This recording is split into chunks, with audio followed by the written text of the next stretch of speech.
పింఛం విప్పిన నెమలికి మల్లె తొలకరి జల్లుల మేఘం మల్లె అలజడి హృదయం మాడిన కూచిపోడి రంగుల దిద్దిన బొమ్మకు మల్లె కవితలు వద్దిన పుస్తక మల్లె సంతోషంలో ముద్దుగా ఈ అమ్మాడి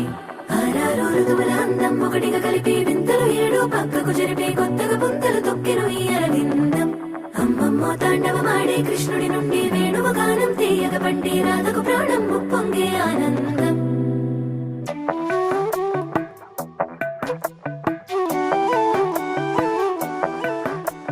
మధురము కదా ప్రతొక నడక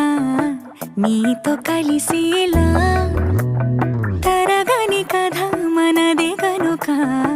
మనసు మురిసినిలా ఉసురేమో